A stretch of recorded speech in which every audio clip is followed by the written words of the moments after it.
बाजार सौदा में आप सबका स्वागत है। भारतीय बाजारों की खुलने की तैयारी और इस बीच देखिए एशियाई बाजार वोलेटाइल होते हुए दिख रहे हैं। एसजीएक्स 50 में 30 अंकों का नुकसान इस वजह से कि हांगकांग जो आपको 150 अंक ऊपर दिख रहा था अब लाल निशान में फिसल चुका है और बाकी एशियाई बाजारों पर भी थोड़ी थोड़ी प्रॉफिट बुकिंग ऊपरी स्तरों से आती हुई दिख रही है। हालांकि शंघाई आधा % ऊपर है, ताइवान भी मजबूत है, लेकिन कोरिया थोड़ा कमजोर हुआ है। निक्केई तो खैर पहले से ही कमजोर है। हांगकांग ये सबसे बड़ी दिक्कत की बात है जिसको लेकर हम संकेत लेते हैं सुबह सुबह खुलने के लिए आजकल, और हांगकांग की कमजोरी भारतीय बाजारों पर थोड़ी भारी पड़ सकती है। तो कमजोर शुरुआत होगी ये तो तय है। 68.12 68.16 ये था करेंसी मार्केट का क्लोजिंग लेवल शुक्रवार का। आज देखते हैं वहां किस तरह की शुरुआत होती है, लेकिन उससे पहले शुरुआत करते हैं हम विजय चोपड़ा साहब के साथ, गौरव बिस्सा साहब के साथ जो हमारे साथ जुड़ चुके हैं इस वक्त। आप दोनों का ही स्वागत है। पहले तो बताएं गौरव, आप अपनी टॉप ट्रेडिंग पिक्स कौन से शेयर चुने आज आपने वायदा कारोबार में तेजी या मंदी के लिए? Good morning. मेरा पहला जो रिकमेंडेशन है वो है दीवान हाउसिंग भी। हमने देखा है एक अच्छे खासे एग्रेसिव लॉन्ग पोजीशंस के साथ में अपसाइड देखने मिली थी। अब ऊपरी लेवल्स पे नतीजों के बाद में अनवाइंडिंग देखने मिली है। एकदम क्रूशियल सपोर्ट्स पे अगर ये एक दो रुपए भी नीचे यहाँ से गिरता है तो आपको एक 15-20 रुपए का नीचे डाउनवर्ड मोमेंटम देखने मिल सकता है। तो एक 277 के छोटे स्टॉप लॉस आप बेच सकते हैं डीएचएल फ्यूचर्स को। नीचे लक्ष्य जो होगा वो है 260 का। आईआर भी एक वीक लग रहा है। ऊपरी लेवल से फिर इसमें शॉर्ट पोजीशन बनना क्रिएट हो चुके हैं, तो ये आपको एक छोटे 217.5 के स्टॉप लॉस आप बेच सकते हैं। नीचे में आपको 205 का लक्ष्य होगा। और ऑप्शन की अगर रणनीति बात की जाए तो डिवीज लैब पहले मंदी के स्टॉक्स है, इसलिए इसमें अभी अनवाइंडिंग होने के बाद फ्रेश शॉर्ट्स बनना शुरू हो चुके हैं। सपोर्ट्स के नीचे है 700 का पुट ऑप्शन आप ले सकते हैं, टारगेट 15 का, स्टॉप लॉस 4 का। और एकमात्र जो अपसाइड के लिए लग रहा है वो है एनआईडी टेक। इसमें अग्रेसिव लॉन्ग पोजीशंस बने थे फ्राइडे को, ब्रेको के कगार पे है, तो 438 के छोटे स्टॉप लॉस आप बाय कर सकते हैं। 455 का इसमें लक्ष्य होगा। ओके, चलिए ये राय है आपके लिए इन तमाम शेयरों पर। शॉर्ट करें डीएचएफएल, आईआरबी, लॉन्ग करें एनआईडी टेक्नोलॉजी, ये राय दे रहे हैं। गौरव के पास एक पुट ऑप्शन भी है। कौन सा शेयर है और क्या करना चाहिए बताएंगे थोड़ी देर में, और कुछ बेहतरीन पिक्स हमारे दूसरे एक्सपर्ट्स की भी है। उससे पहले प्री ओपनिंग सेशन एक बार देख लेते हैं भारतीय बाजार कैसे खुल रहे हैं आज के सेशन में। पहली टिक आपकी स्क्रीन पर आने की तैयारी में सेंसेक्स और निफ्टी पर 82 अंक नीचे सेंसेक्स खुलता हुआ। निफ्टी 80 अंक नीचे, क्या बात है। 8,300 के भी नीचे खुल रहे हैं। अच्छा चलिए, रिकवरी हुई 25 अंक नीचे। अब हम निफ्टी पर हैं और सेंसेक्स एकदम फ्लैट होता हुआ दिख रहा है। कमजोर क्या है? टाटा स्टील 7% नीचे, टीसीएस 4% नीचे, भारतीय इंफ्रा थोड़ा कमजोर खुला, आइडिया 2%। बता दूं आपको, वहां बहुत लोग कंफ्यूज है कि आइडिया के रिजल्ट आज, आइडिया के रिजल्ट आज है नहीं, टल गए। तो नई डेट हम आपको बताएंगे। तो आइडिया के रिजल्ट है नहीं, घबराइएगा नहीं, रिजल्ट की वजह से इसमें कुछ नहीं होगा। लेकिन आज दिग्गजों में जो रिजल्ट है वो बता दें आपको। लीवर है, एचयूएल, भारतीय इंफ्राटेल और एशियन पेंट्स, ये 3 दिग्गज है जो आज अपने नतीजे पेश करेंगे। ये आपको एक्शन ध्यान में रखना है आज के लिए। अल्ट्राटेक सीमेंट मजबूत दिख रहा है 3% ऊपर, रुपए की शुरुआत हो चुकी है। वाह, 13 पैसा ऊपर खुला है, 68.5। उम्मीद थी 100.5 पर है। डॉलर इंडेक्स और कमजोर हुआ है, ये बड़ा इंटरेस्टिंग दिख रहा है। मैंने तो डॉलर इंडेक्स कम, ये 2 डिजिट में आ जाए ना तो फिर बाजार का मूड भी सुधर जाए। 99 वाली रेंज में आ जाए तो फिर तो सेंटीमेंट क्योंकि मुझे याद है पिछले हफ्ते 100.2 एग्जैक्टली यहां से वापस ये थोड़ा घूमा था, 100.2 नीचे लगाकर 101.70 तक गया था। ट्रम्प साहब ने जो बयान दिया कि उनको अगर मैन्युफैक्चरिंग यूएस से करनी है तो उनको भी डॉलर मजबूत नहीं जमता, उनको भी कमजोरी चल चाहिए, रखना पड़ेगा। तो लेकिन ये इंटरेस्टिंग ट्रेड आज दिख रहा है बड़े दिनों बाद कि डॉलर इंडेक्स की कमजोरी पर एशिया रिएक्ट नहीं कर रहा है। तो देखना होगा हम कैसे क्या आज एक्शन दिखाते हैं। बिल्कुल, चलिए मानस जायसवाल है लखनऊ से हमारे साथ। चुनावी माहौल लखनऊ में गर्म है। मानस, ये बताइए आपकी नजर कहां पर है, कौन से स्टॉक्स आपको पसंद है? देखिए, 2 सेक्टर पर नजर रहेगी। पहला मेटल क्षेत्र और दूसरा बैंकिंग। ये दोनों ही सेक्टर वीक लगते हैं, इसलिए मेटल क्षेत्र से टाटा स्टील को शॉर्ट करेंगे क्योंकि एक स्मार्ट रैली हम ऑलरेडी देख चुके थे और अब डेली चार्ट्स पे इवनिंग स्टार पैटर्न बना है जो इंडिकेट करता है कि एक छोटा सा करेक्शन हम टाटा स्टील में देख सकते हैं। तो उस करेक्शन के लिए प्ले करेंगे, 440 की टारगेट सेट करेंगे, शॉर्ट कॉल लेंगे, 461 के टारगेट सेट करेंगे। और दूसरा स्टॉक बैंक ऑफ बड़ौदा रहेगा बैंकिंग स्पेस से, क्योंकि यहां पर 160 एक इंपॉर्टेंट रेजिस्टेंस बन गया था और फ्राइडे के सेशन में स्टॉक ने 200 दिनों का मूविंग एवरेज ब्रेक किया है। वहां पर वॉल्यूम बेहतर होते हुए देखे गए थे। तो आप उम्मीद करिए कि बैंक ऑफ बड़ौदा में भी वीकनेस बढ़ेगी। 146 के टारगेट सेट करिए और स्टॉप लॉस रखिए 158 का। चलिए, तो ये हैं 2 स्टॉक्स जहां पर बुलिश और जहां पर बेरिश है। मानस जायसवाल, टाटा स्टील और बैंक ऑफ बड़ौदा। वागले साहब, आपने बताया ओबीसी बेचे हैं, रुचि सोया खरीदे हैं। एक और जोड़ी बताइए जहां खरीदारी बिकवाली की राय है आपकी। हेमंत, M&M फाइनेंशियल में मुझे वीकनेस दिखाई दिया फ्राइडे को, जो आज एक्सटेंड हो सकता है। तो वो 264 के टारगेट के लिए बेचे for with a stop loss of 280। और एक बाय स्टॉक है जो सुजलॉन है, काफी महीनों के बाद ये स्टॉक मेरे रडार पे आया है। इसमें वीकली पैटर्न काफी पॉजिटिव बना है और मुझे लगता है अगले कुछ 2-3 हफ्ते 4 हफ्तों में अच्छी खासी मूव आनी चाहिए। ये 15 रुपए 50 पैसे के स्टॉप लॉस से खरीदे फॉर अ टारगेट ऑफ 23। अच्छा, बजट से पहले ये सुजलॉन चलने लगता है। एक्चुअली सुजलॉन बड़ा एक्शन आता है। और कब शुक्रवार को बात, गुरुवार को आशीष चतुर्मुता जी आए थे। अच्छा, वैसे तो वो क्या है एफएनओ के एक्सपर्ट है, लेकिन चार्ट भी देखते हैं। हाँ, तो दोनों साथ साथ में चार्ट देख के वो बार बार सुजलॉन कर रहे थे। और उस दिन सुजलॉन बाजार भी अच्छा भागा। तो सुजलॉन में तेजी होती हुई दिख रही। टेक्निकली अब चार्ट में मजबूत हुआ ही है, इसमें कोई डाउट नहीं। अच्छा, अब मुझे विजय चोपड़ा साहब की पिक्स लेनी है। चोपड़ा साहब बताइए, आज आपके 2 टॉप ट्रेडिंग पिक्स कौन सी हैं? मैं 2 बाय कॉल इनिशिएट करूंगा आज के लिए नहीं, बट शॉर्ट टर्म के लिए। मुझे हैवेल्स अच्छा लगता है, अच्छे रिजल्ट्स पोस्ट किए हैं कंपनी ने। 401 के स्तर पे ये क्लोजिंग हुआ था, तो इसको 420-425 के टारगेट के लिए खरीदा जा सकता है और एक 380 रुपए का स्टॉप लॉस जरूर रखें। दूसरा स्टॉक में जो रिकमेंड करना चाहूंगा वो येस बैंक है। अगेन बहुत अच्छे रिजल्ट्स आए थे और मुझे लगता है कि कोई शॉर्ट टू मीडियम टर्म के लिए भी इसको लेता है तो 1400-1450 का स्तर मैं इसमें देना चाहूंगा, जो कि इसमें अचीव हो सकता है। तो शॉर्ट टर्म कॉल्स हैं दोनों। आज हो सकता है मार्केट में थोड़ा सा प्रेशर हो, बट शॉर्ट टर्म के लिए ये पोजीशंस बनाई जा सकती है। तो शॉर्ट से मीडियम टर्म के लिए खरीदारी करें आप हेवल्स में और यस बैंक में।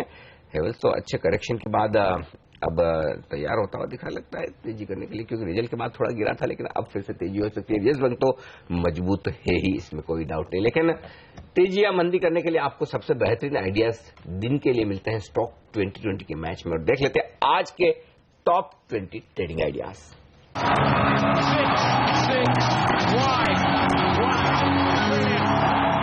मेरी टीम पर नजर डालिए। अब से लेकर 1 फरवरी तक बजट रिलेटेड शेयरों में अच्छी तेजी देखने को मिल सकती है। इसीलिए टेक्सटाइल सेक्टर के तहत आप देखिए गार्डन सिल्क पर सिलेक्टर्स बुलिश हैं। लेदर सेक्टर को बढ़ावा देने की कोशिश होगी सरकार की, इसीलिए सुपर हाउस लेदर पर सिलेक्टर्स बुलिश हैं। अशोक लेलैंड आज 2 नए कमर्शियल व्हीकल्स लॉन्च कर रहा है और स्क्रैपिंग पॉलिसी के ऊपर मार्केट को इंतजार है, उससे भी इस कंपनी को बड़ा फायदा होने वाला है। आगे चलकर डिमांड क्रिएट होगी क्योंकि पुराने ट्रक्स को बंद करना पड़ेगा। साथ ही नजर रखिए गणेश हाउसिंग के ऊपर भी, लो कॉस्ट हाउसिंग के ऊपर सरकार का फोकस रहने वाला है और अगर लो कॉस्ट हाउसिंग को बढ़ावा दिया जाएगा तो सिरेमिक शेयर भी अच्छा प्रदर्शन दिखाएंगे। मुरुदेश्वर सिरेमिक, इसके नतीजे बुधवार को आने वाले हैं, ये अच्छी तेजी दिखाएंगे। लेकिन 2 स्टॉक्स देखिए चाय सेक्टर से हैं, मैक्लॉयड रसल जो एफएनओ का शेयर है और एंड्रू यूल जो कैश मार्केट का स्टॉक है। दोनों चाय बनाने वाली कंपनियां हैं और सरकार बड़े ऐलान करने वाली है बजट में। एग्री सेक्टर में खास तौर पर चाय और चावल के ऊपर फोकस रहेगा। एडीएफ फूड भी फूड प्रोसेसिंग के साथ जुड़ा हुआ है और नजर होनी चाहिए केआरबीएल और एलटी फूड्स पर। हर रोज ये शेयर नए 52 वीक हाईएस्ट छू रहे हैं और ये शेयर आज भी दमदार प्रदर्शन दिखा सकते हैं। बजट और नतीजों पे फोकस है टीम का और इसीलिए इसमें तमाम वैसे ही शेयर शामिल किए गए। यूनाइटेड स्पिरिट्स में देखिए कई क्वार्टर्स के बाद एक बेहतर नतीजा कंपनी ने पेश किया हर फ्रंट पे, तो यहाँ पे एक तेजी बन सकती है। जेके पेपर देखिए बहुत ही उम्दा नतीजे पेपर सेक्टर में और लगातार ये पूरे सेक्टर के शेयर्स चल रहे हैं। आरबीएल बैंक एकदम आउटशाइन हो रहा है पूरे बैंकिंग पैक में, हर फ्रंट पे बेहतरीन नतीजे। आप एनआईएम देखिए, प्रॉफिट देखिए, आप एनपीएस देखिए, वो घटते हुए दिख रहे हैं। तो आरबीएल बैंक को रडार पर रखिए। डी लिंक यहाँ पे भी बहुत ही बेहतरीन नतीजे कंपनी ने पेश किए हैं और जो नोटबंदी के बाद से घरेलू कंपनियों को जो नेटवर्किंग के बिजनेस में है, जो पॉस में है, उनको बड़ा फायदा हुआ। तो डीलिंग के भी नतीजे शायद इसी मद्देनजर काफी बेहतर दिख रहे हैं। कल्पतरु पावर को रडार पर रखिए। 825 करोड़ के ऑर्डर मिले हैं अफ्रीका से, इंडियन ऑयल और गेल से और रेलवे से, तो ये भी रडार पर रहना चाहिए।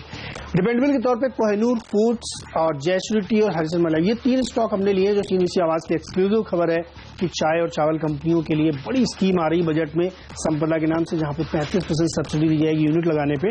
तो इसकी वजह से मुझे लगता है ये तीनों ही शेयर इस सेक्टर के हैं, इसमें तेजी देखने को मिल सकती है। रैलिस इंडिया एक और शेयर जहां पे बहुत बेहतरीन नतीजे हैं और ध्यान रखिए यहां से लेकर बजट तक आपको एग्री फोकस रखना चाहिए। तमाम इस सेक्टर के शेयरों के नतीजे तो बेहतर आ ही रहे हैं, बजट में भी कई सारे बड़े ऐलान होंगे तो उसका फायदा इस सेक्टर को मिलेगा। और एनईसीसी में नजर रखिए, इनको भी टाटा स्टील की तरफ से एक बड़ा ऑर्डर मिला है।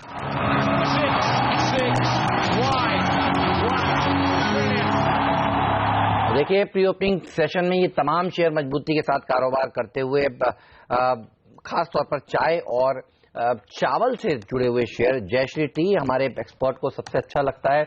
वागले साहब कह रहे हैं कि चाय में अगर कोई शेयर अच्छा है तो वो ये है। मैक्लॉयड रसल हमारे दूसरे एक्सपर्ट कह रहे थे, आशीष कुकरेजा कुछ देर पहले, उनको वो शेयर पसंद है। सब मजबूत खुलते हुए। अल्ट्राटेक सीमेंट में करीब करीब 1% की तेजी के साथ कामकाज होगा आज अच्छे नतीजों के बाद। और नजर रखिएगा नवीन फ्लोरिन पर, रैलिस पर, जेके पेपर पर, डी लिंक पर, इनके नतीजे भी शानदार आए ओवर द वीकेंड और बाजार बंद होने के बाद शुक्रवार को ये तमाम शेयर अच्छा प्रदर्शन आज दिखाने के मूड में है। यूनाइटेड स्पिरिट्स के अलावा यूबी होल्डिंग और मैकडॉवल होल्डिंग पर भी नजर रखिएगा। इस कंपनी के पास दरअसल यूनाइटेड स्पिरिट्स के शेयर हैं और यहां पर भी अच्छी तेजी देखने को मिल सकती है। तो ये तमाम शेयर हैं जहां एक्शन देखने को मिलेगा। ये बताइए 8,329-30 के आसपास निफ्टी खुलने की तैयारी कर रहा है। आप कह रहे थे 8,300 से 8,400 की रेंज है, रेंज के निचले हिस्से में आते हैं तो क्या खरीदारी करनी चाहिए, कॉन्ट्राबैट लेना चाहिए नहीं? और मतलब 30 पॉइंट और नीचे आए तो वहां खरीदारी करनी है, वहां से और गिरेगा ये लग रहा है कि अभी और पोजीशन हुई और 8,300 भी टूट सकता है। हाँ 8,300 एक्चुअली तो जो सपोर्ट है जो वागले साहब कह रहे थे वही एक्चुअली 8,250 का 8,300 की रेंज में कहीं जाकर रुकना चाहिए। लेकिन वही बात है कि 8,300 अगर टूट के स्टेबल होता है तो प्रॉब्लम क्या है, 57 लाख शेयरों का ओपन इंटरेस्ट 8,300 के पुट पर है। उनकी जो पोजीशन कम करने का प्रेशर होगा वो बाजार को और नीचे ले जा सकता है। तो पहले तो हम 8,300 पर रुकेंगे, ये बात पक्की है। वहां फिसले तो फिर 50 पॉइंट की जगह बन जाएगी। बिल्कुल। और आईटी शेयरों पर नजर रखिएगा। देखिए डोनाल्ड ट्रंप जी ने जो डराया धमकाया है उसका असर देखने को मिल रहा है। Wipro, TCS, Tech Mahindra, HCL Tech, ये सब कमजोरी के साथ खुलेंगे। एक्सिस बैंक यहां नहीं संभलेगा। आप देखिए शुक्रवार के सेशन में भी बाजार में पूरी गिरावट का 30% योगदान एक शेयर निफ्टी में था तो वो एक्सिस बैंक का था। आज भी 1.5% नीचे खुलने के मूड में ये शेयर बिल्कुल सारे कमजोर हैं। रिजल्ट्स के दम पर जो मजबूत या कमजोर दिख रहे हैं इनमें से एक और स्टॉक है इंडियाबुल्स हाउसिंग, 1% मजबूत दिख रहा है। वायदा कारोबार का शेयर। अब बताएं गौरव, क्या ट्रेड लेना चाहिए अगर मजबूत खुले तो? देखिए यहाँ पे मुझे लगता है जो सबसे अनवर्निंग शुरू हुई है, ज्यादा आपको बहुत ज्यादा इसमें अपसाइड आपको देखने मिल नहीं सकती। अगर ऊपर खुलता भी है तो मुझे लगता है 780 785 के आसपास में काफी स्ट्रॉन्ग रेजिस्टेंस है। तो अगर ये सस्टेन नहीं कर पाता है तो आप 785 790 के स्टॉप लॉस से एक बार इसको बिकॉली कर सकते हैं। नीचे में आपको एक जो इमीडिएट टारगेट्स मिलेंगे वो है 750 के नीचे इसमें और अग्रेसिव शॉर्ट्स बनने की संभावना है जो आपको ये टूवर्ड्स 700 आपको लेके जा सकता है। तो मेरे हिसाब से फिलहाल मैं इस पर थोड़ा केयरफुल रहूंगा, लॉन्ग नहीं करूंगा मैं। लेकिन आज मिड कैप्स में इतनी कमजोरी नहीं होगी। दिग्गजों में देखिए थोड़ी कमजोरी हो सकती है लेकिन मिड डी लिंक देखिए 9% ऊपर खुलने की तैयारी कर रहा है। कोहिनूर फूड्स 6% ऊपर खुलने की तैयारी कर रहा है। रुचि सोया 30-35% की तेजी के बाद वागले साहब कह रहे हैं अभी और दौड़ लगाने के लिए खड़ा है तो यहां पर तेजी होगी। और बजट से जुड़े हुए शेयर, इवन रैलिस के नंबर्स अच्छे थे। नवीन फ्लोरिन 1% ऊपर खुलने की तैयारी कर रहा है लेकिन कमजोर क्या है, बैंक्स और IT. ICICI bank, IndusInd bank भी कमजोर है। अच्छा, एचयूएल के लिए इंपॉर्टेंट दिन है। पिछले हफ्ते एफएमसीजी पैक में 2% की तेजी देखने को मिली थी। एचयूएल ने 4% की रैली दिखा दी है। आज नजर रखनी चाहिए कि इसकी वॉल्यूम ग्रोथ किस तरह की निकल कर आएगी। लीवर के लिए सबसे इंपॉर्टेंट वॉल्यूम ग्रोथ ही होगा और खासतौर से नोटबंदी के बाद आज 2 कंज्यूमर रिलेटेड कंपनियों के नतीजे एशियन पेंट्स और लीवर, और ये डिसाइड करेंगे और ये बताएंगे कि आगे किस तरह। अच्छा, दोनों में तेजी हुई पिछले हफ्ते। एक और स्टॉक परसिस्टेंट, ये आज थोड़ा कमजोर नजर आ रहा है मुझे प्री ओपनिंग सेशन में। बड़ा इंटरेस्टिंग है लेकिन नंबर्स इसके खराब है नहीं एक्चुअली, पता नहीं कमजोर किस वजह से, वो देखना इंटरेस्टिंग होगा। क्योंकि मैं देख रहा था आई में तो 6% की बढ़त, अब 6% की बढ़त क्वार्टर ऑन क्वार्टर कौन सी आईटी कंपनी में दिखती है। प्लस मार्जिन मजबूती दिख रहे हैं 16% के आसपास। देखना होगा ये स्टॉक क्यों कमजोर हुआ है। डॉलर रेवेन्यू का नंबर भी मैं देख रहा हूँ 4.6% की ग्रोथ है, 4.5% की एक्सपेक्टेशंस के सामने अच्छी कही जाएगी पता नहीं। और ऐसा भी नहीं कि मेरे ख्याल से शुक्रवार को भागा हो। देखते हैं परसिस्टेंट सिस्टम किस तरह से खुलता है, उसके बाद हम यहाँ पर भी नजर रखेंगे। रैलीज इंडिया आई, इसके भी नंबर्स काफी अच्छे आए। लगातार दूसरी तिमाही है जब रैलीज ने अच्छे नंबर्स दिए। अब ये कंपनी काफी लंबे समय तक इंतजार करवाने के बाद ट्रैक पर आती हुई दिख रही है। ये संकेत साफ दिख रहा है। चोपड़ा साहब से राय ली जाए। चोपड़ा साहब, आप ट्रैक करते हैं रैलीज इंडिया को? बिल्कुल। मुझे लगता है कि जिस तरह का रिजल्ट कंपनी ने पोस्ट किया है तो उसका एक नीजक रिएक्शन जरूर देखने को मिल सकता है और संभवतः आपको 225 की ओर जाता हुआ दिखेगा। मगर यहां से बहुत ज्यादा तेजी स्टॉक में हो मुझे थोड़ा सा इसमें मैं स्केप्टिक हूं। मगर हाँ, 225 230 का स्तर इसमें प्रॉबेबली आपको दिखेगा।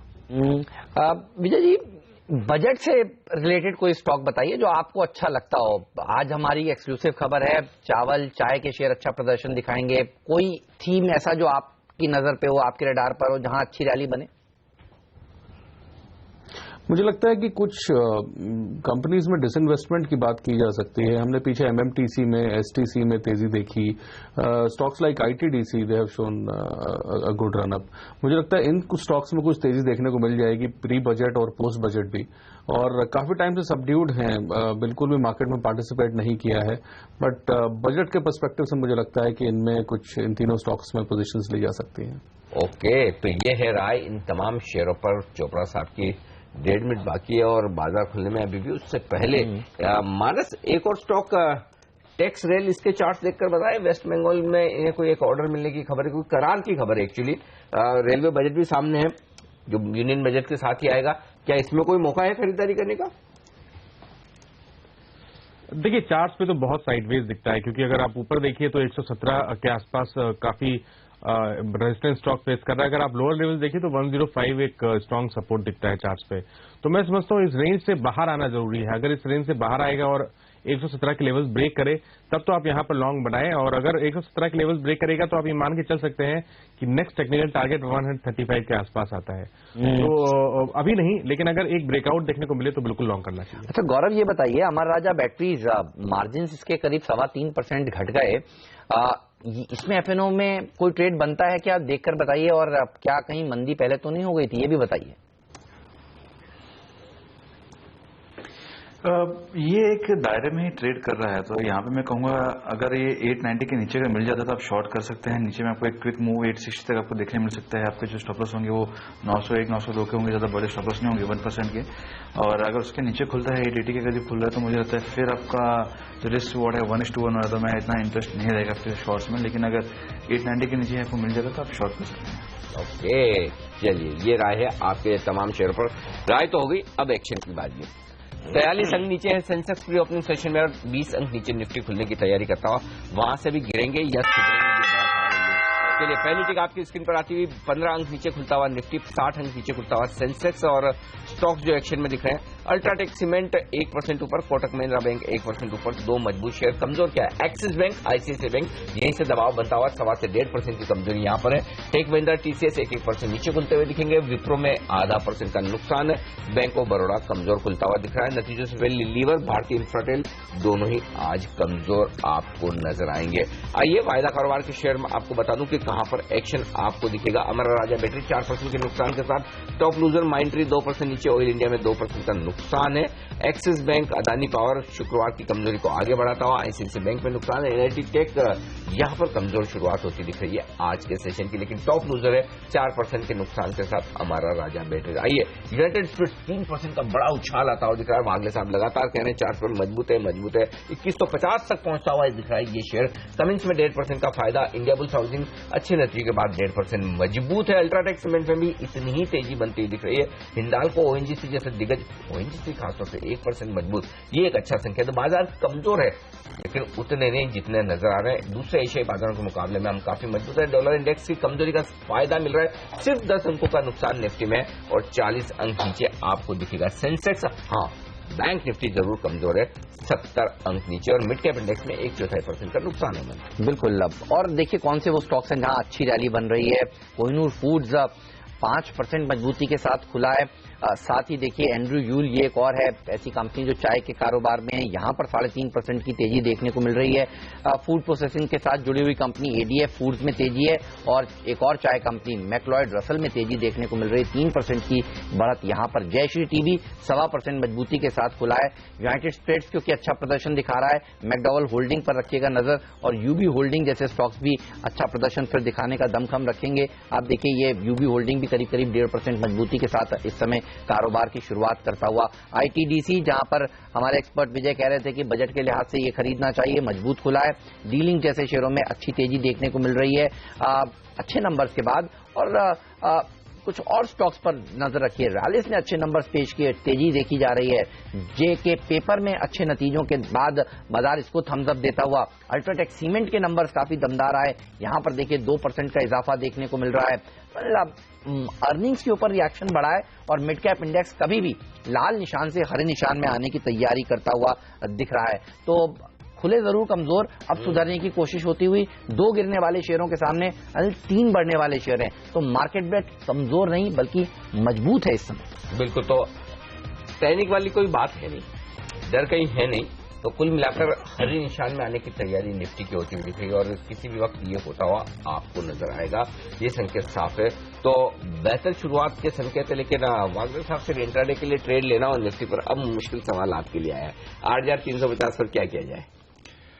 अनिल जी थोड़ा वेट करें। निफ्टी पे तो मेरा व्यू अभी भी बुलिश नहीं है, स्टॉक स्पेसिफिक व्यू ले ये मैं मान के चलता हूं। हाँ, वन वे गिरावट तो नहीं होगी, बेचना भी है तो थोड़ा ऊपर में बेचे, सीमित दायरे में, मतलब बेचना है तो 8370, 8380 ये लेवल्स तक वेट करें, बाइंग तो ना करें, लेकिन स्टॉक स्पेसिफिक व्यू ले सकते हैं। पहले तो स्टॉक स्पेसिफिक व्यू रखिए। यूनाइटेड स्पिरिट्स देखिए अब 3.5% की जोरदार उछाल के साथ इस समय कारोबार करता हुआ। इंडिया बुल्स हाउसिंग फाइनेंस भी नतीजों के दम पर ही तेजी दिखा रहा है और मैक्लॉयड रसल, ये हैं 3 ऐसे टॉप एफएनओ गेनर्स जो खबरों के दम पर एक्शन में है। इवन अल्ट्राटेक सीमेंट भी देखिए 2% मजबूती के साथ इस समय कारोबार करता हुआ। और कमजोर वाले शेयर भी देखिए खबरों के दम पर ही हैं। अमर राजा बैटरीज 3% मार्जिन घट गए हैं। लेड की कीमतें जिस तरह से बढ़ी हैं वो दरअसल ये पास ऑन नहीं कर पाए हैं, वही समझ में आ रहा है। तो फिर अब एक्साइड पर भी रखिए नजर और इस पर भी यहां पर प्रेशर बना हुआ। दीपक फर्टिलाइजर एक स्टॉक है जहां पर बड़ा एक्शन होता हुआ दिख रहा है हेमंत, जहां पर मैं देख रहा हूं 1.25% से ज्यादा हिस्सेदारी बदलती हुई दिख रही है। 1.17% हिस्सेदारी, 10,32,000 शेयरों का कारोबार होता हुआ दिख रहा है मेरी स्क्रीन पर। और ये कारोबार हुआ है बीएससी पर बड़ा ब्लॉक बदलता हुआ नजर आ रहा है। ये स्टॉक के लिए प्राइस के लिहाज से, वॉल्यूम के लिहाज से बड़ा एक्शन है। हाँ देखिए, जबरदस्त एक्शन है ये तो। देखिए वॉल्यूम भी बढ़ रहा है, प्राइस भी बढ़ रही है, दोनों ही तरह से। और फर्टिलाइजर स्पेस तो हमें काफी समय से पसंद है और ये सेक्टर, वही हम बार बार बात कर रहे थे कि इस सेक्टर के फंडामेंटल्स बदल रहे हैं। देखिए अब बड़े इन्वेस्टर्स यहाँ पर बड़ी इक्विटी बदलते हुए नजर आ रहे हैं। 10,32,000 शेयरों का कारोबार छोटा नहीं होता किसी भी लिहाज से। और इस लिहाज से एक राय ले ली जाए वागले साहब से चार्ट्स, और वागले साहब आजकल तो आप कैश के चार्ट्स भी बड़े मुस्तैदी से देखना शुरू कर चुके हैं। दीपक फर्टिलाइजर पर क्या कोई सिग्नल आ रहा है? अनिल जी थोड़ा लंबा स्टॉप लॉस बैठेगा जो कि 260 है, मतलब 12-13 रुपए 5-6% का है, क्योंकि कैश का स्टॉक है उतना तो रखना होगा। और जैसे ये 285 के पार निकलता है, जो मुझे लगता है 1 या 2 दिन में होना चाहिए, शायद अभी हो जाए, आज ही हो जाए, इसमें 320 तक की मूव आ सकती है। तो मेरा व्यू तो डेफिनेटली पॉजिटिव रहेगा। ओके, अनिल एक खबर बताता हूं आपको इसके लिए। खबरें ये चल रही थी कि जो इनकी गैस की सप्लाई रोकी गई थी, ये मामला कोर्ट में भी पहुंचा था। कोर्ट ने फिर कहा था सरकार से कि इनको गैस दी जाए। अगर वो खबर आ जाती है तो इस शेयर के लिए बहुत बड़ी पॉजिटिव हो सकती है। तो पता नहीं कि वो खबर आने वाली है नहीं आने वाली है, लेकिन वो एक ट्रिगर हो सकता है इस कंपनी के लिए आगे चलते हुए। तो इस पर नजर रखिएगा। शायद मुकदमेबाजी चल रही थी। जी हाँ, तो फिर सरकार के पास अब सरकार को तय करना है कि इनको गैस वापस देनी है नहीं देनी है और किस भाव कब देनी है। तो ये शेयर इसी खबर पर अब यहां से आगे बड़े मूव्स दे सकता है अगर ये खबर इनके हक में आती है। नहीं आती है तो फिर गिरावट देखने को मिल सकती है, लेकिन ये इवेंट है जो इस शेयर के लिए इंपॉर्टेंट है। एक और स्टॉक हेमंत जहां अच्छी सुबह सुबह पोजीशन बनती हुई दिख रही, वो है gas authority of India. Stock 1% मजबूत है, लेकिन ओपन इंटरेस्ट 11.5% सुबह सुबह बढ़ा है। ऐसी कोई खबर गेल में सुनने में नहीं आई ना? नहीं, मैंने नहीं देखी किसी न्यूज के इतना ओपन इंटरेस्ट बढ़ना, और वो भी सरकारी कंपनी, मतलब 11% बड़ा कहा जाएगा। 12% का ओपन इंटरेस्ट का इजाफा है गेल में। वागले साहब, गेल पर आपसे राय ली जाए? अगर रिस्क लेनी है तो अभी बाय करें, अगर ज्यादा सेफ्टी चाहिए तो 470.50 के ऊपर बाय करें। ये मैं जैन फ्यूचर्स के लेवल्स बता रहा हूँ। अच्छा, फ्यूचर के लेवल 470-50 के ऊपर बहुत मजबूत हो जाएगा। तो सीधा एक 483-484 का 3% का अपसाइड होगा, फिर 4 रुपए का रिस्क, 8 रुपए का अपसाइड, 8-10 रुपए का अपसाइड रिवॉर्ड होगा। ओके, चलिए तो गेल के ऊपर रखिए नजर।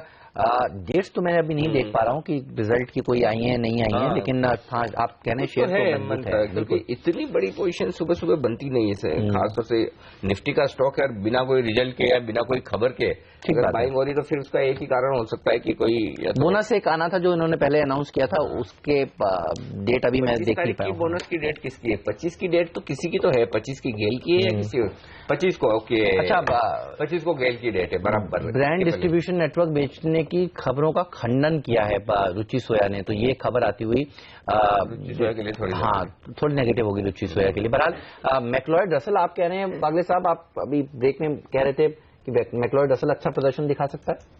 हेमंत, पहले हाफ एन आवर में या पहले कितने 10 मिनट में जो वॉल्यूम्स उभर कर आए हैं वो बहुत ज्यादा है, तो मुझे लगता है ये, और कल का हाई भी इसने ब्रेक किया है, ओपन इंटरेस्ट में भी आई थिंक हाई है, तो मुझे लगता है ये इमीडिएटली 157 के ऊपर जब निकलेगा, बड़ी मूव्स के ऊपर आएगी, तो मैं ये प्रीएम्प्ट कर रहा हूं। अभी लेते हो तो आपका स्टॉप लॉस ₹2 का बनेगा, 150, 250, 150। आशीष कुकरेजा जी भी कह रहे थे कि उनको ये स्टॉक सबसे अच्छा लगता है, कुछ ही देर पहले जब वो आए थे हमारे साथ। एक्चुअली हेमंत, एफएन में स्टॉक ही एक ही चाय वाला, जो लिक्विड है। अच्छा, हमने बुधवार को भी याद है इसकी बात की थी जब मार्केट खुलने के बाद। यस मुझे ध्यान में, और मैं चाय के सेक्टर को लेकर भी लगातार ये कह रहा हूँ कि भाई इसके भी फंडामेंटल्स बेहतर हो रहे हैं।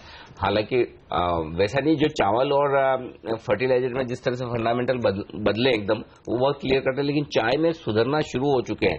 तो अब ये शेयर ऐसे हैं जिन्हें एक तो ये है कि आपको बेचना नहीं है, ठीक बात है, शॉर्ट नहीं करना है, ये दो चीजें तो क्लियर हो गई, यानी कि ट्रेंड ऊपर की तरफ का है, ये जरूर ध्यान में रखना। इवन जयश्री टी भी देखिए मजबूती के साथ कारोबार कर रहा है, तो चाय गर्म है। बिल्कुल चाय गर्म है, और बाजार भी कहना होगा गर्म ही है, खराब नहीं है, जिस तरह से अच्छा मजबूत होता हुआ दिख रहा है। लीवर एक और स्टॉक है, इस पर राय दें आप गौरव, क्योंकि मैं देख रहा हूँ रिजल्ट के दिन सुबह सुबह अच्छी पोजीशंस बनती हुई नजर आ रही है। स्टॉक 0.5% कमजोर है और 13% यानी 7 लाख शेयर ओपन इंटरेस्ट में जुड़े हैं। शॉर्ट्स बन रहे हैं क्या? यदि हाँ तो क्या शॉर्ट करना चाहिए इस स्टॉक को? देखिए, आप इसको मैं एग्रेसिवली शॉर्ट तो नहीं कहूंगा, मैं यहाँ पे मैं काउंटर कॉल लेना चाहूंगा, क्योंकि जो सबसे अभी मोमेंटम लग रहा है, मुझे लग रहा है जो लॉन्ग पोजीशंस बने सस्टेन हो जाएंगे। आप 848, 850 के स्टॉप लॉस आप बाय कर सकते हैं। ऊपर में आपको रिविजिट कर सकता है 865, 870, वो अगर होल्ड कर गया तो आपको एक और अग्रेसिव अपसाइड देखने मिल सकती है, वरना एक लेगार्ड मूव 865, 870 तक आपको देखने मिल सकते हैं। ओके, चलिए, तो ये रहा है HUL पर। एंड्रयू यूल, ये भी बड़ा हाई बीटा वाला स्टॉक है, जब बढ़ता है तो काफी तेजी से बढ़ता है। अच्छा, इसका भी करीब 30-40% हिस्सा चाय से आता है। बताइए इसके चार्ट्स कैसे लगते हैं आपको? BSE लिस्टेड स्टॉक है, 29 तक का मूव, जैसे ये 2660 के ऊपर सस्टेन करेगा, ओके, एक 50 पैसे का स्टॉप लॉस, 2.5-3 रुपए का टारगेट, 3 से 4 दिन का व्यू होगा। वीकली हाई ब्रेक कर रहा है। नहीं, आपने टारगेट क्या बताया एक बार फिर से? 29 का, 29 का, तो 27 तो हो गया है ये शेयर, और आप देखिए 7% मजबूती के साथ ये शेयर भी ट्रेड करता हो, तो चाय शेयरों में तेजी देखने को मिल रही है जमकर। चाय वाले शेयरों में जबरदस्त एक्शन है, सारे के सारे शेयर बड़ी तेजी दिखाकर भागते हुए नजर आ रहे हैं। ये एक्शन एकदम साफ आपको नजर आएगा, इसमें कोई आप कह रहे हैं सुबह चाय चलेगा, उसके बाद चावल, सुबह चाय पीने का समय होता है। एक और शेयर जहां पर एक्शन दिख रहा है, फ्यूचर कंज्यूमर, जो हम खबर ये बता रहे हैं फूड पार्क के लिए जो सब्सिडी दी है, मुझे लगता है एक अच्छा एग्जिस्टिंग प्रोजेक्ट्स के लिए, राइट? तो फिर एग्जिस्टिंग प्रोजेक्ट में ये कंपनी हो सकती है जिसको फायदा मिले, फ्यूचर कंज्यूमर, फ्यूचर ग्रुप की कंपनी, क्योंकि मुझे याद है खुद प्रधानमंत्री ने इनका फ्यूचर पार्क का उद्घाटन किया है, वो कर्नाटक में तुमकूर में, और ये हेरिटेज फूड को खरीदना भी चाहते थे। एग्जैक्टली, तो मतलब फूड प्रोसेसिंग में ये काफी तेजी से काम करना चाहते हैं, बयानी जी कंपनी। एग्जैक्टली, तो अगर एग्जिस्टिंग फूड पार्क को ये सब्सिडी मिलनी है, और तो ये स्टॉक एक्शन में रहना चाहिए, क्योंकि यहाँ पर इन्होंने मेरे ख्याल से कुछ 100-110 एकड़ का इन्होंने वहां पर फूड पार्क लगाया था तुमकूर में, और उस लिहाज से मुझे लगता है कि ये सबसे ज्यादा फायदा, चाय चीनी की कंपनी के लिए तो एक अलग अच्छी बात है ही, उसमें कोई डाउट नहीं, लेकिन अगर जो फूड पार्क लगाने वाली कंपनी की अगर आप बात कर रहे हैं और अल्टीमेटली सब्सिडी उनको मिलनी है, तो फिर मुझे लगता है ये एक स्टॉक है जो बड़ा एक्शन दिखा सकता है, इस पर नजर रखनी चाहिए। वागे साहब क्या कह रहे हैं इसके चार्ट्स? अनिल जी, लिया जा सकता है, ब्रेकआउट हो गया है, जो ब्रेकआउट लेवल है 23.15, अभी जस्ट 23.20 का ट्रेड है। आज के लो का स्टॉप लॉस रखे 22.50, तो 22.40 का स्टॉप लॉस रखे और मैं 1-2 दिन का व्यू नहीं दूंगा, 1-2 हफ्ते का व्यू देने में ज्यादा कंफर्टेबल रहूंगा। थोड़ा लंबा टारगेट होगा 27 का, परसेंटेज वाइज में ये काफी बनता है, तो उसके लिए प्ले करें। ये बजट तक आपका टारगेट आ जाएगा, 27 रुपए बजट तक बनता है टारगेट? बिल्कुल बिल्कुल हो जाएगा, ये लगता है क्योंकि अल्टीमेटली अगर फूड, एक और चीज है, अगर बजट में कभी भी वित्त मंत्री कोई भी फूड पार्क, ये इससे रिलेटेड, कंज्यूमर से रिलेटेड जो भी बोलते थे, इस ग्रुप के शेयर वहीं से दौड़ लगाना चालू करते हैं। तो ये स्टॉक बजट तक भी अगर आप रखें तो मुझे लगता है कि एक्शन हो सकता है। चलिए, तो इस पर भी रखिए नजर। तो आइडियाज तो बहुत मिल रहे हैं और देखिए अच्छी तेजी बन भी रही है, 6% मजबूती के साथ फ्यूचर कंज्यूमर का शेयर भी ट्रेड करता हुआ। एंड्रू यूले भी देखिए 5% मजबूत है, कोहिनूर फूड्स में भी 5% की तेजी, गार्डन सिल्क जैसे स्टॉक आज हमने 2020 में सुझाए थे कि टेक्सटाइल सेक्टर के शेयरों पर भी रखिए नजर, यहां पर भी तेजी देखने को मिल रही है। आईटीडीसी एक और बजट रिलेटेड थीम वाला शेयर जो हमारे एक्सपर्ट्स बता रहे थे, बजट से जुड़े हुए कंपनियों में अच्छी रैली बनी हुई है। आप गेल की बात कर रहे थे, ओएनजीसी भी देखिए ये शेयर भी 2% मजबूती के साथ ट्रेड कर रहा है और कभी भी निफ्टी लाल निशान से हरे निशान में आने के मूड में इस समय नजर आ रहा है। डीलिंग नतीजों के बाद 6% की मजबूती दिखा रहा है। ये तमाम शेयर एक्शन में है और कुछ देर पहले हम आपको बता रहे थे दीपक फर्टिलाइजर, अब एक बार फिर से रिविजिट करते हैं उस शेयर को, वो कहां पर कारोबार कर रहा है। एक बार इसके चार्ट पर भी राय लेते हैं। मानस, दीपक फर्टिलाइजर आपको कैसा लगता है? ये शेयर 5% मजबूत है इस समय ब्लॉक डील के बाद। देखिए, ज्यादातर फर्टिलाइजर स्टॉक चार्ट पे बेहतरीन लगते हैं और दीपक फर्टिलाइजर्स ने मेरे ख्याल से लास्ट वीक एक बहुत ही क्लियर ब्रेकआउट दिया था जब स्टॉक 250-260 की रेंज के ऊपर निकला था। तो मैं तो समझता हूं कि हर गिरावट पे स्टॉक में खरीदारी करनी है। अब 260 एक स्ट्रांग सपोर्ट है, तो उसके नीचे स्टॉप लॉस रखें और कम से कम टारगेट 295 के सेट करके चले। ओके, तो ये राय है आपके लिए दीपक फर्टिलाइजर के शेयर पर तेजी की जा सकती है। ये संकेत साफ तौर पर आते हुए नजर आ रहे हैं। बढ़िया तेजी बनती हुई दिख रही है कैश मार्केट के स्टॉक्स में। बाजार भी निचले स्तरों से अच्छा रिकवर करते हुए दिख रहे हैं। सिर्फ थोड़ा सा देखिए बैंकिंग शेयरों में दबाव है और यही वजह कि बाजार इतना इंप्रूव नहीं हो पाए। अभी भी बैंक निफ्टी 70 अंक नीचे है, लेकिन बाकी जगह कहीं कोई खास दिक्कत वाली बात नहीं। वक्त है हमारे तमाम एक्सपर्ट से विदा लेने का। मानस, गौरव, विजय चोपड़ा और संदीप वागले, आप सभी एक्सपर्ट्स का बहुत बहुत शुक्रिया सीएनबीसी आवाज के साथ जुड़ने के लिए। वक्त एक ब्रेक और इस ब्रेक के उस पार हमारे साथ जुड़ेंगे बाजार के जाने माने दिग्गज मार्केट एक्सपर्ट उदयन मुखर्जी साहब। लेंगे उनसे राय उन तमाम घटनाओं पर, खबरों पर जो बाजार को अब से लेकर बजट तक प्रभावित करने वाली है। इस ब्रेक के बाद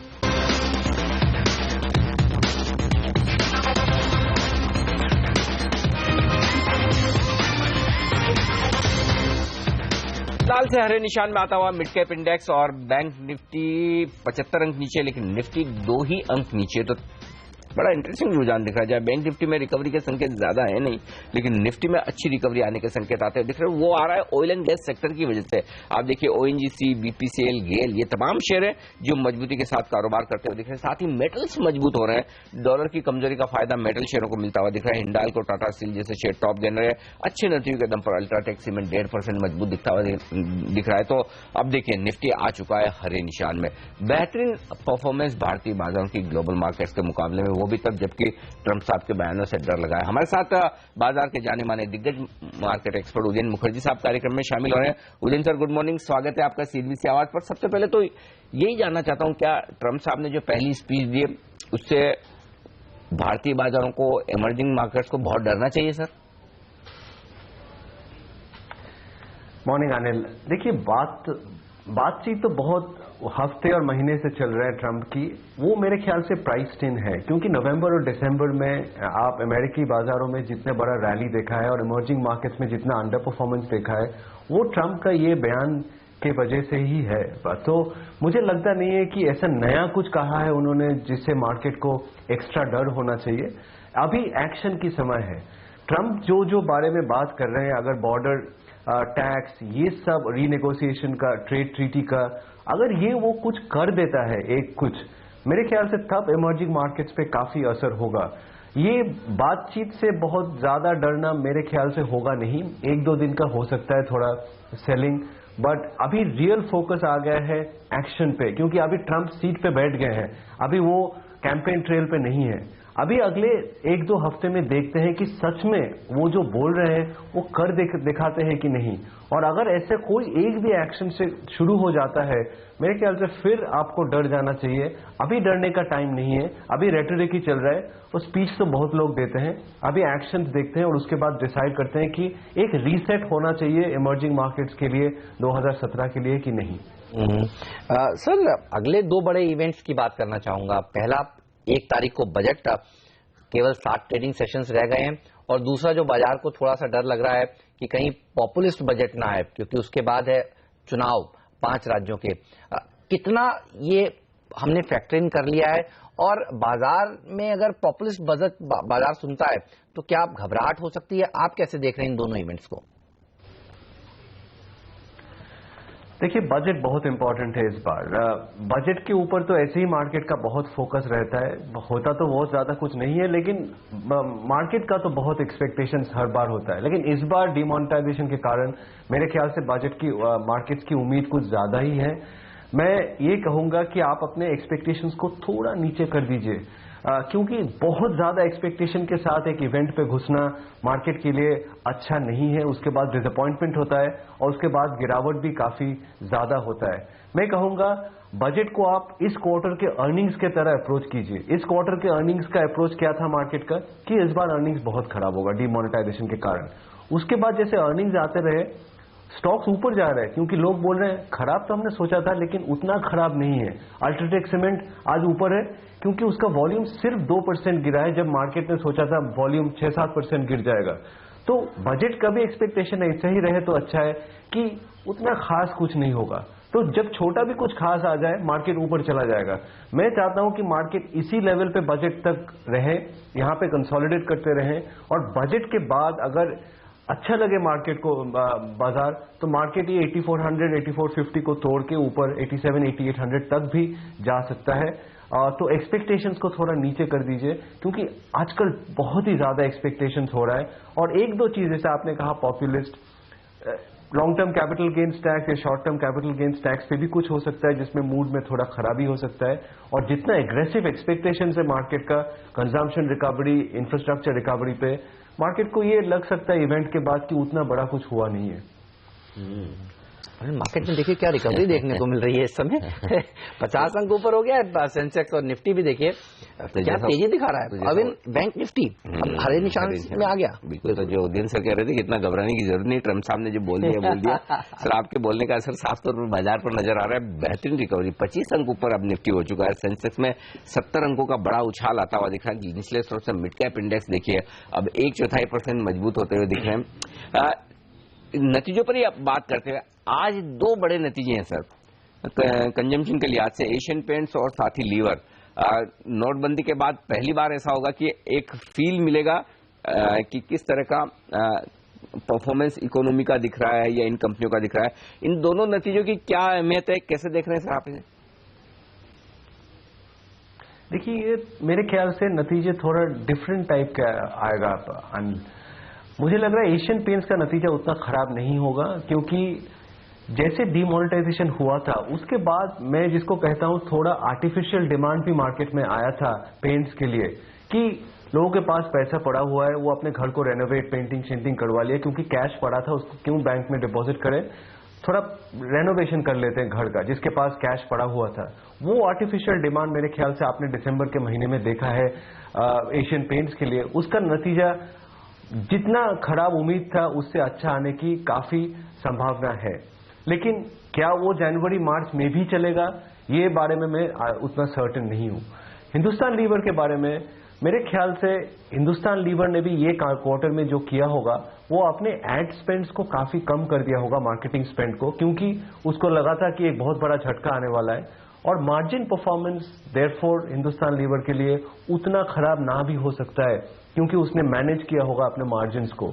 लेकिन लॉन्गर टर्म में हिंदुस्तान लीवर एक कंपनी है जिसमें काफी रूरल मार्केट्स, काफी बी और सी सिटीज में भी बहुत ही ज्यादा सामान बेचता है, और वहां पे जहां पे हम इनफॉर्मल इकोनॉमी की बात करते हैं, जहां पे काफी जॉब लॉसेस हुआ है, वो सब मार्केट्स में मेरे ख्याल से कुछ क्वार्टर डिमांड काफी स्लगिश रहेगा। ऐसे ही हिंदुस्तान लीवर, यूनिलीवर के वॉल्यूम ग्रोथ के नंबर्स पिछले 2 क्वार्टर में बहुत अच्छा नहीं था और मार्केट उससे काफी निराश भी था।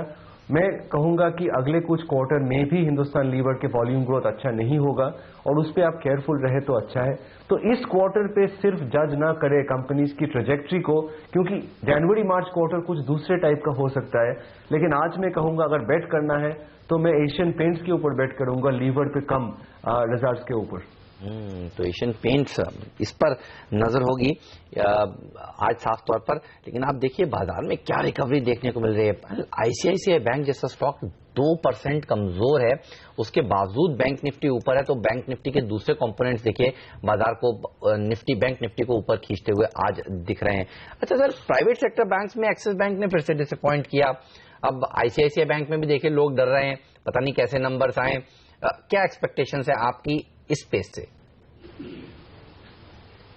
देखिए आईसीआईसीआई बैंक का पिछले क्वार्टर का नंबर अच्छा था, उतना खराब नहीं था। उसके बाद काफी उम्मीद बढ़ गया था कि आईसीआईसीआई बैंक का वर्स्ट फेज पीछे रह गया और अभी अच्छे नंबर्स आएंगे। तो इस क्वार्टर आईसीआईसीआई बैंक के लिए एक बहुत इंपॉर्टेंट लिटमस टेस्ट जैसे होगा कि वो एक क्वार्टर की अपमूव था, रिकवरी था, या वो एक्सिस बैंक के जैसे नहीं नंबर्स डिक्लेयर करेंगे यहां से चलते हुए। तो मैं कहूंगा आईसीआईसीआई बैंक इस बार बहुत इंपॉर्टेंट नंबर हो जाता है प्राइवेट सेक्टर बैंकिंग यूनिवर्स के लिए। एक्सिस बैंक का नंबर्स तो डिसअपॉइंटिंग था ही, लेकिन ये मैनेजमेंट ने अपना क्रेडिबिलिटी पे बहुत बड़ा एक अटैक किया है, क्योंकि उन्होंने पहले कहा था कि मेरे जो स्लिपेजेस आएंगे खराब लोन के वो मेरे वॉच लिस्ट से आएगा। मैं आपको बताता हूं मेरा वॉच लिस्ट क्या है। अभी आधा स्लिपेज वॉच लिस्ट के बाहर आ रहा है। तो ये वॉच लिस्ट चीज क्या हुआ अगर, तो मैनेजमेंट क्रेडिबिलिटी पे मेरे ख्याल से बहुत बड़ा असर पड़ा है इस क्वार्टर के नंबर के बाद। और आप एक्सिस बैंक का नंबर कंपेयर करें दूसरे प्राइवेट सेक्टर रिजल्ट्स में, जैसे IndusInd bank, RBL, yes bank, इनके नंबर्स बहुत ही अच्छे आए हैं। तो बैंकिंग इतना बड़ा क्षेत्र है कि जहां पे आपको काफी चॉइस है। मैं कहूंगा कि आप क्यों जबरदस्ती एक्सिस बैंक के पीछे भागोगे, जैसे काफी ब्रोकरेज अभी बाई रिकमेंडेशन अभी भी लेके बैठे हैं उस बैंक के। अब जरूरी नहीं है आप इंडिविजुअल इन्वेस्टर के लिए एक्सिस बैंक खरीदना, जहां पे आपके पास चॉइस है 3-4 अच्छे बैंक के जो अच्छे नतीजे भी दिखा रहे हैं। अभी मैं एक्सिस बैंक के गिर चुका है स्टॉक, लेकिन मेरा तो मन नहीं है इसमें निवेश की। तो अभी भी थोड़ा दूर रहने में समझदारी है। यहाँ पर एक्शन थोड़ा भले कमजोरी की तरफ का है, लेकिन फिलहाल खरीदारी न करें। प्राइवेट बैंक्स में भी उतना कंफर्ट शायद नहीं है। बाजार इस बीच अब सारे इंडेक्स ऐसे हैं जो हरे निशान में लौट चुके हैं, एक भी ऐसा नहीं जहां पर कमजोरी का मामला दिख रहा हो। तो कुल मिलाकर खरीदारी बढ़ती हुई नजर आ रही है धीरे धीरे, जैसे बाजार हेमंत ऊपर जा रहे हैं। बिल्कुल सर, आपसे ये राय लेना चाहता हूं कि आपकी नजर बजट के लिहाज से कौन से छोटे छोटे सेक्टर्स पर है, क्योंकि हम देख रहे हैं चाय के शेयर आज दौड़ लगा रहे हैं। कुछ दिन पहले पीएसयू स्टॉक्स अच्छा प्रदर्शन दिखा रहे थे, टेक्सटाइल, लेदर, छोटे छोटे सेक्टर्स, इंफ्रा, बहुत होप्स हैं। आपको क्या लगता है कौन से सेक्टर की होप्स पूरी होंगी? ये देखिए बताना मुश्किल है, क्योंकि बाजार ये मान रहा है कि इस बार जो हम ब्रॉडली एसएमई क्षेत्र बोलते हैं, जहां पे डिमोनेटाइजेशन के कारण बहुत चोट हुआ है, वो गवर्नमेंट कुछ करेगा उसमें थोड़ा सुधार लाने के लिए। उसी के चलते हुए आप ये लेदर, चाय जो बोल रहे हैं, जो एसएमई मॉडललेस ऐसे सेक्टर्स हैं, वो स्टॉक्स चल रहे हैं। मुझे लगता नहीं है ये स्टॉक बजट के बाद चल पाएगा, क्योंकि ये एक सेंटिमेंट के ऊपर चल रहा है। जैसे रेलवे बजट होता था पहले, उससे पहले वैगन स्टॉक्स, रेलवे स्टॉक्स चलता था, और रेलवे बजट के बाद वो रैली खत्म हो जाता था। इंफ्रास्ट्रक्चर पे थोड़ा फोकस हो सकता है, तो आप थोड़ा अपने ऐसे कुछ स्टॉक्स चुन लीजिए जो डायरेक्ट गवर्नमेंट कैपेक्स कोई अनाउंसमेंट के ऊपर थोड़ा कोई डायरेक्ट बेनिफिट मिल सकता है। सारे इंफ्रास्ट्रक्चर स्टॉक पे कुछ नहीं होने वाला है। गवर्नमेंट कुछ स्कीम्स अनाउंस कर सकता है इकोनॉमी को लिफ्ट करने के लिए इंफ्रास्ट्रक्चर क्षेत्र में, और आप वो एनालाइज कर सकते हो कि कौन से कंपनीज है इंफ्रास्ट्रक्चर क्षेत्र में जो government capex, public capex, private capex नहीं, पब्लिक कैपेक्स के ऊपर उनको काफी ऑर्डर्स मिलते हैं, और उसका एक छोटा बास्केट बना के आप खरीद सकते हो। उसमें एक सेंटिमेंटल बेनिफिट और थोड़ा मटेरियल बेनिफिट भी बजट में हो सकता है। ऐसा नहीं कि गेम चेंज हो जाएगा, लेकिन थोड़ा बेनिफिट तो मिल सकता है, उसमें खरीदारी कोई बड़ी बात नहीं है। और गवर्नमेंट कुछ करने की कोशिश करेगा कंजम्पशन पे, थोड़ा पैसा ट्रांसफर करेगा शायद, जो बी सिटीज, रूरल मार्केट्स में जो लोगों के पास बहुत ज्यादा पैसा नहीं है उनके हाथ पे, उसमें आप एनालाइज कर सकते हो कि वो कौन सा चीज खरीद सकते हैं। वो डव की साबुन नहीं खरीद सकते, वो छोटे मोटे जो चीज खरीद सकते हैं, उसका इंपैक्ट कोई कंजम्पशन स्टॉक्स पे होगा कि नहीं, ये भी एक बास्केट है। और लास्टली मैं कहूंगा कि अगर कॉर्पोरेट टैक्स पे ज्यादा रिडक्शन आ जाए 2.5-3%, जो जिसकी बात बाजार में चल रहा है, तो काफी EPS estimates large cap companies के लिए, टैक्स पेइंग कंपनीज के लिए बढ़ जाएगा। और बजट के दिन आप इस स्टॉक्स में 3-4% रैली बिल्कुल देख सकते हैं अगर वो होता है तो। बहुत बहुत शुक्रिया सर आपका हमारे लिए वक्त निकालने के लिए और बाजार तमाम सेक्टर्स पर अपनी राय देने के लिए। इस बीच बाजार 100 अंक ऊपर हो चुके हैं। सेंसेक्स पर निफ्टी 8,400 के बेहद करीब। कुछ बेहतरीन स्टॉक्स जो एक्शन में दिख रहे हैं और रिकवरी दिखाने की कोशिश कर रहे हैं, उसमें एक है टेक महिंद्रा। देखिए आईटी शेयरों में कमजोरी का रुझान था, लेकिन ये स्टॉक है जो बेहतरीन रिकवरी दिखाता हुआ नजर आ रहा है दिन के हाई पॉइंट पर। और दरअसल आईटी शेयरों ने ही बाजार को संभालने का काम किया। आप इन्फोसिस देखिए, टेक महिंद्रा देखिए, एचसीएल टेक देखिए, टीसीएस देखिए। तो जो लोगों ने शॉर्ट पोजीशंस बनाई थी ना, डोनाल्ड ट्रंप ने कुछ नई बात तो कही नहीं है, वही बातें दोहराई हैं, बस कुछ किया नहीं है। बातचीत तो कई बार वो कर चुके, जो उदयन जी भी कह रहे थे, आप हम लोग सुबह भी बात कर रहे थे, ये नीचे खुलकर इवेंट तो निकल गया और अब लोग वो शॉर्ट्स को कवर कर रहे हैं। तो बिल्कुल, तो शॉर्ट कवरिंग होती दिख रही है इन तमाम आईटी शेयरों में। टेक महिंद्रा पर आप फोकस रखिए, वहां पर सबसे जबरदस्त ओपन इंटरेस्ट में इजाफा। वक्त एक ब्रेक, और इस ब्रेक के बाद हमारे साथ जुड़ने वाले बाजार के बड़े दिग्गज एसके ग्रुप के एग्जीक्यूटिव डायरेक्टर भरत शाह साहब, उनसे करेंगे बातचीत इस ब्रेक के बाद।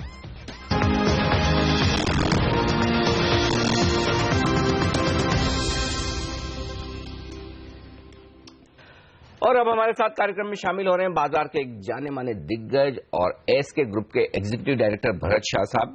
भरत भाई, गुड मॉर्निंग, स्वागत है आपका सीएनबीसी आवाज पर। सबसे पहले तो एक राय बाजार पर ही आपसे लेना चाहता हूं, किस तरह का व्यू रख रहे हैं और क्या बजट के पहले जो इतनी बड़ी तेजी बनी है माहौल को देखते हुए आगे भी बरकरार रहेगी? क्या व्यू है सर आपका?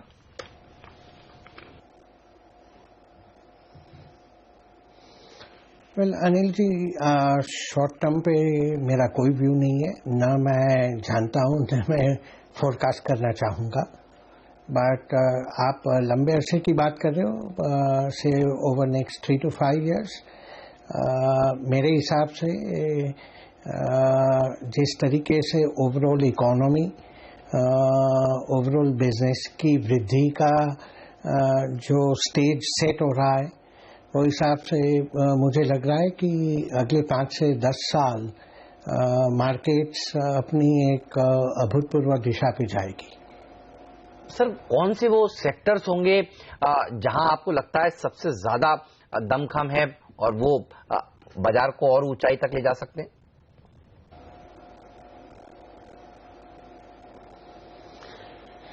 फंडामेंटल सेक्टर तो बैंकिंग एंड फाइनेंस है, जो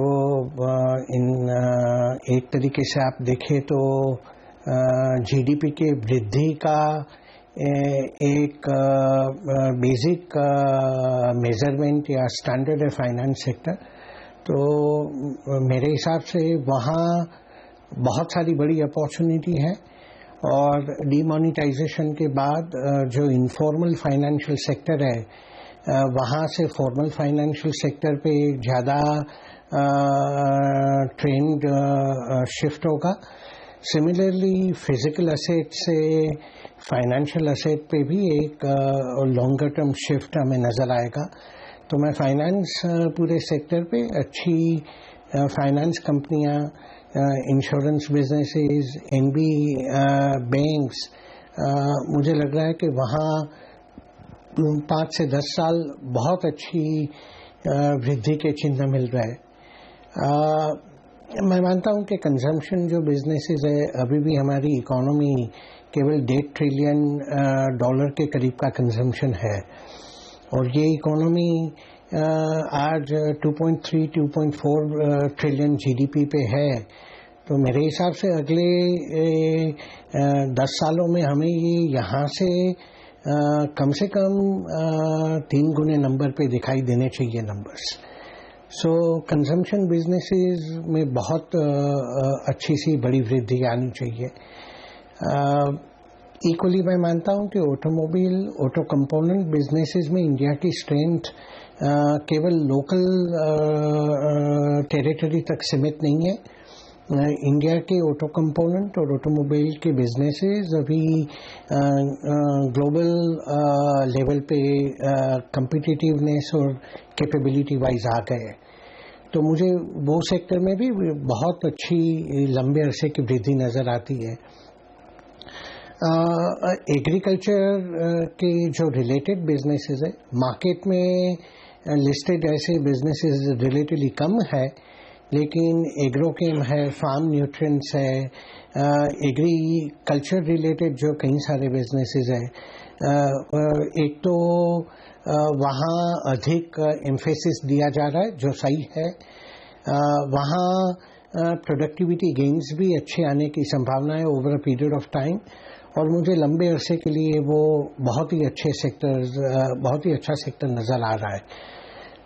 और भी कई सारे सेक्टर्स हैं, जैसे कैपिटल गुड्स में आज कुछ चीज़ें दबी हुई है, बट मुझे लंबे अरसे के लिए वहाँ भी अच्छी स्ट्रेंथ नज़र आती है।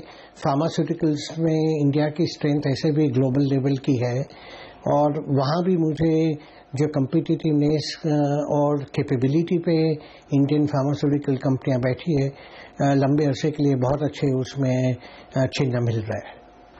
सर, आप जो कह रहे हैं कि हिंदुस्तान की इकोनॉमी मजबूत है, हमारे यहाँ अच्छे मौके, लेकिन एक जो इस वक्त थोड़ा सा लोगों को डर है ग्लोबल मार्केट्स में जो कुछ भी डेवलपमेंट हो रहे हैं, खास तौर से जिस तरह ट्रम्प साहब जीत कर आए और अब उनके बयान जो आ रहे हैं, क्या वाकई में हमें उनसे डरने घबराने की जरूरत है, या फिर ये भी एक इवेंट है, निकल जाएगा, कोई खास फर्क हिंदुस्तान पर, हमारी इकोनॉमी पर, हमारी कंपनियों पर नहीं पड़ने वाला?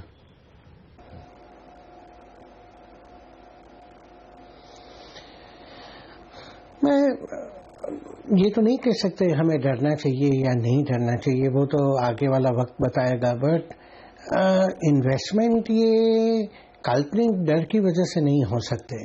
हमें रियलिस्टिक डर रखने की आवश्यकता है, लेकिन काल्पनिक भयों से हम पीड़ित हो गए तो बाजार में हर दिन नया रीजन मिलेगा आपको घबराने के लिए, और हर दिन आप कोई ना कोई वजह से पीड़ित होके या घबरा के आप पोस्टपोन कर दोगे, तो वो मेरे ख्याल से सही मायने नहीं होंगे। फंडामेंटली हमें इंतज़ार करना चाहिए over a period of time कि कैसे अमेरिका की पॉलिसी कॉन्क्रीट शेप लेती है, क्या उनका नज़रिया है, और उसके बाद हमें वो तय करना चाहिए। लेकिन मुझे जितना अभी तक का समझ में आता है, मुझे ऐसा लग रहा है कि भय ज़्यादा है, रियलिटी इंडिया के लिए मुझे ऐसे कोई बड़े संदेह नहीं नजर आते। बहुत बहुत शुक्रिया सर आपका हमारे लिए वक्त निकालने के लिए और बाजार तमाम सेक्टर्स पर, ग्लोबल मार्केट्स पर अपनी राय हमारे दर्शकों को देने के लिए। तो भरत शाह साहब कहते हैं कि 10 से 15 साल के लिए हिंदुस्तान की स्टोरी बड़ी मजबूत है, और मजबूती में भारतीय बाजार भी दिखने, देखिए निचले स्तर से शानदार रिकवरी आती हुई दिखी है। पहला सौदा में आज के लिए इतना ही, लेकिन आप बने रहिए CNBC आवाज के साथ। आशीष शर्मा हमारे साथ जुड़ेंगे जो लेकर आएंगे कमोडिटी बाजार की ओपनिंग भी और आपके तमाम सवालों के जवाब भी। फिलहाल हम दोनों को दीजिए इजाजत, नमस्कार।